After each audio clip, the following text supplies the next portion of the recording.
오늘 본문에는 저와 여러분이 듣기에 약간 불편한 내용이 지난주에처럼 이어져서 등장하고 있습니다. 하루는 예수님께서 베단이라고 하는 동네를 가셨습니다. 이름이 참 아이러니한데요. 저희 말 성경으로는 잘 드러나지 않지만 이 원래 원어의 이름으로 이 베단이라고 하는 뜻이 무슨 말이냐 하면 무화과의 마을이다라고 하는 뜻입니다. 무화과의 마을. 무화과의 마을이라는 그 마을 이름이 또 하나 있는데요. 여러분 그거 한번 찾아볼까요? 마가복음 11장 1절 말씀 한번 보시기 바랍니다. 같이 한번 읽을까요? 11장 1절 같이 읽습니다. 그들이 예루살렘에 가까이 와서 감난산 벳바게와 베다니에 이르렀을 때에 예수께서 제자 중 둘을 보내시며 아멘. 거기 보면 동네 이름 두 개가 나타나죠. 하나는 벳바게라고 하는 동네랑 하나는 베다니라고 하는 동네입니다. 근데 이 두 지명 다 무슨 뜻이냐면 무화과의 마을이란 뜻입니다. 제가 왜 벳바게까지 언급했는지는 차후에 좀 더 설명해 드릴게요. 벳바게라고 하는 이름도 무화과의 마을이라는 뜻이고요. 그러니까 벳이라고 하는 게 집이라는 뜻이거든요. 예수님이 베들레헴에서 태어나셨잖아요. 그러니까 떡집이라는 뜻이에요. 벳이라는 단어가 들어가면. 그러니까 여기도 벳바게라고 하는 게 무화과의 집, 무화과의 마을이라는 뜻이고요. 베단이라고 하는 것도 무화과의 마을, 무화과의 집 뭐 이런 뜻인 거예요. 어쨌든 그 동네에 계시는데 예수님이 그 동네에 계시다가 이튿날 아침에 나와서 길을 걷는데 보니까 예수님이 시장하신 거예요. 무화과의 마을답게 저기 보니까 무화과가 나무가 있는 거예요. 그 잎이 무성하니까 예수님께서 그 무화과에 가서 무엇인가 열매를 얻을 수 있으려니 생각하시고 가봤더니 그 무화과 나무에 아무 열매가 없는 거예요. 13절 읽어볼까요? 같이 읽겠습니다. 시작. 멀리서 잎사귀 있는 한 무화과 나무를 보시고 혹 그 나무에 무엇이 있을까 하여 가셨더니 가서 보신즉 잎사귀 외에 아무것도 없더라. 이는 무화과의 때가 아님이라. 아멘. 근데 성경이 분명히 말해줘요. 이는 무화과의 때가 아니라 그래요. 무화과의 때가 아닌 거예요. 여기까지 딱 읽으면 누가 실수하신 거예요? 나무예요? 예수님이에요? 네, 너무 빨리 대답하시는 건 아닌지 모르겠어요. 그러나 여기까지만 읽어보면 무화과의 때가 아니니까 무화과는 열매를 맺을 수 있어요, 없어요? 없음이 당연해 보인단 말이죠. 그런데 예수님이 이상한 반응을 보이세요. 14절 같이 읽을까요? 시작. 예수께서 나무에게 말씀하여 이르시되 이제부터 영원토록 사람이 내게서 열매를 따먹지 못하리라 하시니 제자들이 이를 듣더라. 아멘. 예수님 갑자기 뭐라고 그러시냐면 이 나무 보고 이제부터 너로부터는 아무 열매도 사람들이 따먹지 못하게 될 거야 라고 예수님이 말씀하신 거예요. 여기까지만 또 듣고 예수님의 행동이 과하세요? 과하지 않으세요? 과해 보이는 거죠. 그죠? 그렇게까지 들으셔야 다음 얘기를 들으실 수 있어요. 그리고는 어떻게 하시느냐 하면 그것의 연장선상처럼 성전에 들어가서 이제 보시는 거예요. 성전에 딱 들어갔더니 거기에 물건 파는 사람들 뭐 이런 돈 바꾸는 사람들이 와 왁자지껄한 거예요. 여러분 잘 아시듯이 그것을 딱 예수님이 보시고 예수님이 그날 기분이 안 좋으셨는지 하여튼 나무에게도 그렇게 하시더니 성전에 들어가셔서 성전에 있는 사람들을 막 쫓아내시고 성전에서 장사하는 사람들의 상을 뒤집어 엎는 일을 행하셨어요. 그게 15절부터 19절까지 말씀이에요. 그리고 나서 그 다음날 어떤 일이 생기냐 하면 20절, 21절 같이 한번 읽을까요? 읽습니다. 시작. 그들이 아침에 지나갈 때에 무화과 나무가 뿌리채 마른 것을 보고 베드로가 생각이 나서 여짜오되 랍비여 보소서 저주하신 무화과가 그 다음날 가봤더니 그 무화과 나무가 어떻게 됐다고요? 말라 죽었다는 거예요. 누구 때문에? 예수님 때문에. 그래서 참 어찌 보면 매우 이상한 본문처럼 느껴지는 거예요. 무화과 때가 아닌 나무에게 가서 열매를 구하시다가 그 열매가 없다고 해서 그 나무를 저주할 뿐만 아니라 나중에 그 나무가 죽은 것처럼 보이는 게 오늘 본문이거든요. 그래서 이 본문에 대한 설왕설래가 많아요. 왜 이게 도대체 무엇을 의미하는 것일까? 저는 이 말씀 중에 이 말씀을 대해가면서 제일 먼저 떠올랐던 생각이 뭐냐 하면 저와 여러분이 보는 눈이 우리들의 삶을 결정하는 거예요. 여러분, 이 본문 때문에 예수님을 믿지 않게 된 사람들도 있어요. 이 본문 때문에, 이 본문을 어떤 사람이 이렇게 해석했어요. 여러분이 한 번쯤은 들어보셨을 버트란트 러셀이라고 하는 아주 유명한 작가가 있어요. 나는 왜 기독교인이 아닌가라고 하는 그의 책에서 이 본문을 인용해서 이렇게 말해요. 이 본문에 나타난 예수님의 인격에 실망해서 자기는 예수 안 믿게 됐다, 이렇게 말했어요. 이 본문에 나타난 예수님의 인격에. 왜요? 무화과의 때가 아닌데 그 나무에 가서 열매를 찾다가 그 열매가 없다고 해서 그 나무를 죽이는 예수님의 인격을 자기는 받아들일 수 없다는 거예요. 그래서 예수 안 믿었대요. 버트란트 러셀이라는 사람이. 여러분도 한 번쯤 이름 들어보셨죠? 알버트 수바이처라고 하는 박사는, 이분은 신학도 공부한 분이거든요. 그분이 역사적인 예수님에 대한 연구라고 하는 책에서 이 본문을 해석하기를 어떻게 해석했냐면, 예수님께서 이제 예루살렘으로 마지막 사역을 하러 올라가시는 중이거든요. 그때 하도 임박한 죽음에 대한 스트레스 때문에 그 죽음을 앞두고 이성을 잃어버린 행동이다, 이렇게 해석했어요. 그리고는 그들은 예수님을 이 정도로 생각해 버렸어요.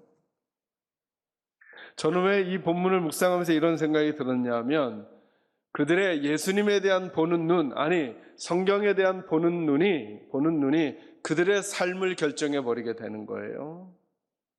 여러분, 저희들은 지난주에 어떤 본문을 대했느냐 하면, 귀신 들린 한 영혼 속에 있었던 그 귀신을 쫓아내 주셨는데, 그 귀신이 돼지들 속에 들어가 그 돼지들 2천여 마리가 죽게 되니까 온 동네 사람들이 능력을 행하신 예수님이심에도 불구하고 그들이 예수님을 그 마을에서 쫓아내는 형국의 본문을 대했어요. 그죠?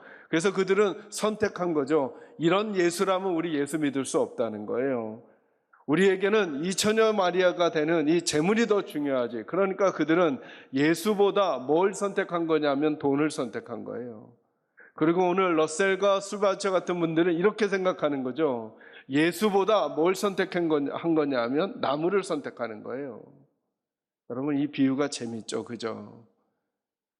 예수님보다 돼지떼를 선택하는 사람들도 있고, 어떤 이들은 이 본문을 읽으면서, 또 다른 본문을 읽으면서 예수보다 한 그루의 나무를 선택하는 사람이 있어요. 여러분과 저는 어떨까요? 여러분과 저 중에서는 예수보다 내가 알고 있는 알량한 지식을 더 선택하는 사람, 어떤 사람들은 예수보다 이 시대의 문화를 더 선택하는 사람, 어떤 사람들은 예수보다 자기 자존심을 더 선택하는 사람, 그것이 무엇을 보느냐에 따라 그들의 삶이 달라지게 되는 거예요. 여러분, 언젠가 제가 창세기 22장 말씀해드렸잖아요. 창세기 22장에 보면 하나님께서 100세에 낳은 아브라함의 아들 이삭을 바치라고 말해요. 그죠? 근데 이 아브라함이라는 사람은 도대체 어떤 사람이길래 하나님께로부터 그런 명령을 받자마자 그대로 순종해버려요. 자기 아들을 그 다음날 일찍 깨워가지고 그 아이에게 자기를 태울 나무짐을 지우고 모리아산으로 올라가는 거예요. 그리고는 그 아이를 제단 위에다가, 나무 위에다가 묶어 놓고는 정말 칼을 들어 그 아이를 죽이려고 하는 거예요.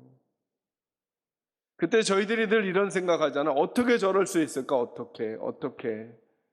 저와 여러분의 마음에 드는 마음이 뭐냐면, 나는 믿음이 좋은 사람이 안 되어도 좋으니까 제발 하나님이 누구 달라지 않았으면 좋겠어요. 우리 아들, 딸 그렇게 하라고 안 시켰으면 좋겠는 거잖아요. 그죠? 그래서 자꾸 어떤 마음이 느껴지냐 하면, 하나님은 너무 잔인해 보이고, 자꾸 그런 본문을 읽다 보면 하나님은 너무 얄궂어 보이시고, 그리고 그 하나님의 그 비참한 요구에도 불구하고 순종하고 있는 아브라함은 대단해 보여요. 그죠? 우린 자꾸 잊어버리죠. 그 본문에서 잘 읽어보셔요. 결국 아브라함의 아들은 죽지 않아요. 그런데 골고다 언덕에서 누구의 아들이 죽냐 하면 하나님의 아들이 죽어요. 우리는 예수의 죽음보다 사람의 죽음을 더 아깝게 여겨요. 그러면서 자꾸 우리들의 마음이 어디로 가느냐 하면 예수에게서 멀어지고 단 작은 지엽적인 것에 마음이 빼앗겨 그것 때문에 진짜 중요한 걸 놓쳐버리는 거. 왜냐하면 보는 것 때문에 그렇게 돼요. 나무의 죽음을 안타까이 여기는 사람들이 사실은 이제 누가 죽으러 올라가고 계시냐면 예수가 죽으러 올라가고 있거든요.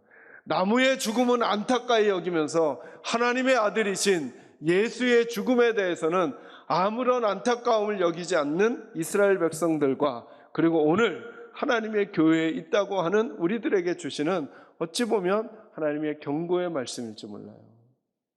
아주 사소한 것에는 분통을 터뜨리기도 하고 목소리를 높이기도 하고 혈기를 부리기도 하면서도 정작 예수님과 관련된 예수님의 마음 앞에서는 아무 말도 아무 행동도 아무 태도도 취하지 않는 일들이 왜 우리에게서 일어나는가? 보는 것이 그 사람의 삶을 결정하기 때문에 그렇습니다. 저는 저와 여러분은 오늘 이 본문에서도 나무의 죽음이 보여지는 게 아니라 그 죽음을 통해 예수님이 우리에게 무슨 얘기를 해주고 싶으신가? 예수님은 나무 하나의 죽음보다 나무 하나의 열매 없음보다 이제 오고 오는 세대의 수많은 하나님의 백성들의 생명과 죽음과 그들의 열매 있음과 열매 없음에 대한 간절한 마음을 오늘 본문에 담아 놓으셨단 말이죠. 오늘 이 얘기는 환경 얘기를 하려는 게 아니에요. 자연보호 얘기를 하려는 게 아니에요. 이 땅을 살아가고 있는 그 영혼이 있는 생명들이 하나님 앞에서 사는가 죽는가, 사는 것답게 사는가 죽는 것처럼 살고 있는가에 대한 문제를 다루고 있는 어찌 보면 예수님의 애끓는 마음이 여기 담겨져 있는 것이죠. 저와 여러분에겐 예수가 더 중요하게 보이게 되기를 주의 이름으로 축원합니다. 두 번째 말씀은 이거예요. 함께 이 본문에서 나누고 싶은 말씀은 예수님께서 이 무화과 나무에게 어찌 보면 저주라고 베드로는 말했지만 저주보다는 심판에 가깝죠. 나중에 왜 무화과 떼라고 하는 게 뭔지 제가 설명해 드리겠지만 어찌됐든 이 무화과 나무는 뭘 맺어야 당연해요? 열매를 맺어야 당연해요. 이 무화과 나무가 심판을 받은 이유는 열매가 없었기 때문이거든요. 열매가 없었기 때문. 그 열매가 없다라고 하는 얘기를 뭘로 설명해 주시는 거냐 하면 15절부터 19절로 설명하는 거예요. 거기 보면 예수님께서 이제 성전에 들어가셔요. 제가 한번 읽어 드릴게요. 마가복음 11장 15절부터 19절까지 말씀 한번 보셔요. 그들이 예루살렘에 들어가니라. 예수께서 성전에 들어가사 성전 안에서 매매하는 자들을 내쫓으시며 돈 바꾸는 자들의 상과 비둘기 파는 자들의 의자를 둘러 엎으시며 아무나 물건을 가지고 성전 안으로 지나다님을 허락하지 아니하시고 이에 가르쳐 이르시되 기록된 바 내 집은 만민이 기도하는 집이라 칭함을 받으리라고 하지 아니하였느냐. 너희는 강도의 소굴을 만들었도다 하시매 대제사장들과 서기관들이 듣고 예수를 어떻게 죽일까 하고 꾀하니 이는 무리가 다 그의 교훈을 놀랍게 여김으로 그를 두려워하밀러라. 그들이 날이 저물매 그들이 성 밖으로 나가더라. 아멘. 여기에 죽음의 이야기가 나오죠. 그죠? 그들이 예수를 죽일까 해요. 참 희한하죠. 나무 하나 죽인 것에 대해서는 우리들의 마음이 막 가는데 정작 지금 누구를 죽이려고 하냐면 예수를 죽이려고 하는 이 부분에 대해서는 사람들의 감각이 없다는 거예요. 이 성경을 읽은 슈바이처도 러셀도 아니 어떻게 하나님의 아들을 예수를 죽이려고 이렇게 모함을 하지? 라고 하는 얘기를 하지 않아요. 참 희한하죠. 그러면서 여러분 이 생각을 이제 하기 시작해야 되는 거예요. 예수님이 정말 보고 싶어 했던 열매라는 게 뭔가? 예수님이 성전에 들어가셨어요. 성전에서는 뭐가 이루어지느냐 하면 하나님 앞에서 제사가 이루어지고 그리고 여기 보면 왜 이렇게 성전에서 물건 파는 사람들 그리고 돈 바꾸는 사람들이 많았을까? 이건 이것 때문에 그래요. 이건 단순히 교회에서 무슨 물건을 판다 이런 얘기를 하는 게 아니에요. 이스라엘 백성들은 성인 남성들은 그들이 어디에 살든지 예를 들면 예루살렘에 성전이 있잖아요. 그런데 그들이 만약에 미국에 살아도 그들이 만약에 러시아에 살아도 그들이 만약에 한국에 살아도 1년에 3번은 예루살렘 성전에 왔어야 했어요. 제물을 가지고 제사를 드리러. 그런데 여러분, 이스라엘 백성들이 하나님께 드리는 제물의 특성이 뭐예요? 뭐가 없어야 돼요? 흠이 없어야 되는 거예요. 그런데 예를 들어서 지금처럼 비행기 없으니까 예를 들어서 그 옆 나라, 이스라엘의 옆 나라에서 흠이 없는 제물을 구했어요. 개를 끌고 오다가 나뭇가지에 베이면 어떻게 돼요? 뭐가 생겨버려요? 흠이 있으니까 그거는 드릴 수 있는 제물이 안 되는 거예요. 그걸 누가 판단하냐 하면 성전에 있는 대제사장들이 판단하거든요. 딱 보고 흠이 있네. 안 돼. 그러면 그렇게 먼 거리를 수십 킬로 수백 킬로를 데리고 온 제물도 소용이 없어지는 거예요. 그러니까 그들을 돕기 위해서 성전에 있는 사람들이 무슨 방법을 만들어 놓았냐 하면 흠 없는 제물을 어디서 팔아요? 성전에서 파는 거예요.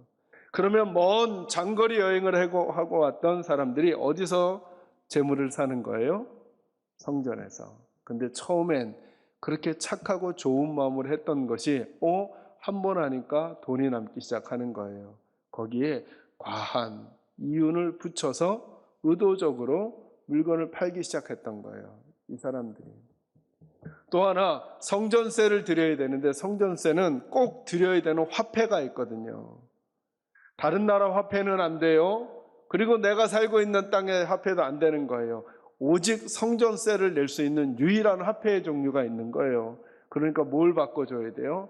나는 달러를 갖고 있지만 바꾸면서 거기서 또 이윤이 남기 시작하는 거예요. 처음엔 좋은 의도로 해주었던 그것이 시간이 지나면서 나빠지기 시작했던 거예요. 중요한 건 이거죠. 그렇게 하면서도 그들이 제사를 드렸을까요? 안 드렸을까요? 드렸죠. 노래를 했을까요? 안 했을까요? 했죠. 기도를 했을까요? 안 했을까요? 했죠. 11조를 했을까요? 안 했을까요? 했죠. 남에게 착한 행동을 하려고 했을까요? 안 했을까요? 했죠. 근데 예수님은 열매가 없다고 그들을 책망하신 거예요. 무화과 나무가 죽은 이유는 뭐냐 하면 그 나무에 열매가 없기 때문이었거든요. 그리고 그 무화과 나무에 열매 없음을 어디에다가 빗대시는 거냐 하면 지금 성전에서 이런 행위를 하고 있는 이들에게 열매가 없다는 거예요. 결국은 이스라엘 백성들에게 열매가 없다는 거예요.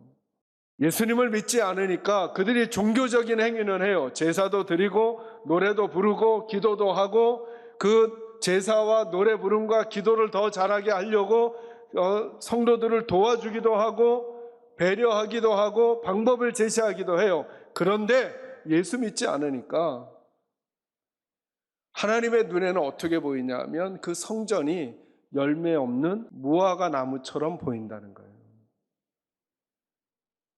이제 우리 얘기를 하는 거예요. 우리들도 잎이 무성하지는 않나요? 예배도 있고 노래도 있고 기도도 있고 행사도 있고 프로그램도 있고 그리고 수많은 활동들도 있어요. 근데 예수님은 그 예배와 기도와 노래와 활동과 프로그램과 우리가 하고 있는 그 일을 열매라고 말씀하시는 게 아니에요. 뭘 열매라고 말씀하시느냐 하면 그렇게 한 너희들 정말 믿냐는 거예요. 나를. 정말 날 믿냐는 거예요. 이스라엘 백성들은 화려한 성전도 있었고 그 안에서 제사도 있었고 제물드림도 있었고 그 제물드림과 제사 제도를 잘 유지하기 위한 시스템도 갖추고 있었지만 주님이 보시기에는 그들에게 열매가 없다는 거예요. 하나님에 대한 인식과 주님을 바로하는 게 없다는 것. 그걸 어떻게 알 수 있어요? 성전에서 예수님이 그렇게 하고 나니까 예수님을 뭐 하려고 그래요? 죽이려고 그러죠. 죽이려고 그러잖아요. 예수를 죽이려고 한다는 게 뭐예요? 예수님 모른다는 거예요. 그럼 우리는 예수님 안 죽이고 사는가? 때로 우리 개인의 삶에서 어떤 일을 선택할 때, 어떤 행동을 할 때 예수가 우리에게 인지가 되지 않는 순간 우리에게 예수는 죽은 분이 되고 내가 살고 내 돼지가 살고 내 나무가 살고 내 지식이 살고 내 인격이 살고 내 욕심이 살고 내 방법이 살고 내 방향이 살아버린 거죠. 구절 하나만 더 보겠습니다. 신약성경 요한복음 17장 3절 말씀을 한번 와보시기 바랍니다. 같이 읽겠습니다. 시작. 영생은 곧 유일하신 참 하나님과 그가 보내신 자 예수 그리스도를 아멘. 자, 예수 그리스도와 하나님을 뭐 하는 것이라고요? 아는 것이 우리들의 구원이고 믿음이라는. 그게 영생이라는 거예요. 이게 열매인 거예요. 근데 예수님은 아무리 이스라엘 백성을 보아도, 아무리 제사가 드려지고 있는 예루살렘 성전을 봐도 그 안에서 열매를 못 보겠다는 거예요.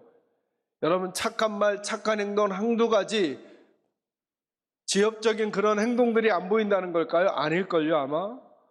아마 거기 있었던 대제사장들도, 거기 있었던 유대인들도 거기에 나와서 다른 사람들하고 지낼 때 나름 착한 말도 하고 착한 행동도 하고 돕는 일도 하고 뭔가 다 행동을 했겠죠. 그죠? 근데 예수님은 도무지 그걸 열매로 보지 않으셨어요. 예수님이 보고자 하는 열매는 뭐였냐면 그들이 하나님을 바르게 알고 있느냐, 예수님을 바르게 믿고 있느냐였어요. 그래야 거기부터 진짜 열매가 맺혀지기 시작하니까 그렇습니다. 마지막 세 번째는 이거예요. 한번 따라합니다. 지금의 열매를 맺어야 합니다. 자, 이제 아까 처음에 했던 얘기로 돌아가서, 그러면 예수님은 왜 무화과 때가 아닌 것처럼 보이는 그때에 무화과 나무에 가서 열매를 구하셨는가라고 하는 거예요. 아까 여러분 동네 이름 두 가지 기억하시죠? 하나는 뭐였죠? 벳바게, 하나는 베다니. 왜 무화과 나무의 마을이라고 하는 그 이름이 두 가지일까? 이 무화과 나무는 열매가 우리나라 날씨와는 제가 이거 설교 준비하면서 여러분의 글을 또 강의를 참고해 보니까 우리나라에서는 무화과 나무를 키우면 열매가 2번 열린답니다. 그런데 이스라엘에서는 3번 혹은 5번, 기후가 다르니까 5번 정도 열린답니다. 근데 첫 번째 열리는 열매는 언제 열리냐 하면 예수님이 이 말씀을 하셨던 그때 열리는 무화과 나무를 파게라고 한답니다. 그 파게가 벳이라고 하는 단어랑 만나서 뭐가 된 거예요? 벳바게가 된 거예요. 그러니까 예수님은 그 벳바게라고 하는 바게라고 하는 파게라고 하는 그 무화과는 아직은 상품성은 없대요. 근데 그들의 계절로 따지면 겨울을 지나서 처음으로 이제 열매가 맺혀지기 시작하는 거라 먹을 게 없거나 나그네들은 그 열매, 상품성은 없지만 그 파게라고 하는 무화과를 따서 먹기도 했다는 거예요. 지금 예수님은 그걸 보고 싶었던 거예요. 자, 저는 왜 오늘 설교 제목은 지금은 지금의 열매를 맺자고 잡았느냐 하면, 그 파게는 상품성이 있는 테에나라고 하는, 그러니까 베다니를 연결한 게 그 단어거든요. 어쨌든 상품성이 있는 6월이나 7월, 8월이나 10월 사이에 맺혀지는 무화과 열매는 아니에요. 그래도 예수님은 이 열매를 보고 싶으셨던 거죠. 저는 이 말씀이 제게 이렇게 느껴지는 거예요. 우리 계산자일교 식구들 모두가 완벽한 열매를, 믿음의 열매를 주님께 보여드리지 못할 수도 있어요. 그런데 주님은 뭘 보시려고 하는 거냐면 우리가 얼마나 완벽한가가 아니라 내가 지금 이 상황에서 내가 주님을 사랑하는 상황에서 주님을 사랑하는 마음으로 내가 보이고 있는 믿음이 있는지를 보고 싶어 하시는 거예요. 더 쉽게 점수로 따지면 마지막 8월, 9월에 맺히는 무화과는 100점짜리 무화과라고 할 수 있겠죠. 지금 예수님이 이 나무에서 찾으셨던 파게라고 하는 무화과는요, 거기에 비하면 20점, 30점짜리 무화과밖에 되지 않아요. 그래도 예수님은 그거 보고 싶으시다는 거예요. 내가 20점짜리밖에 되지 않더라도 내가 주님 사랑하는 마음으로 내가 보인 내 믿음이라면 주님 그거 보고 싶으시다는 거예요. 말씀 마무리하면서 이렇게 질문하려고요. 여러분은 여러분이 지금 맺어야 하는 열매를 맺고 계십니까? 여러분의 믿음의 계절은 4월입니까? 5월입니까? 7월입니까? 8월입니까? 10월입니까?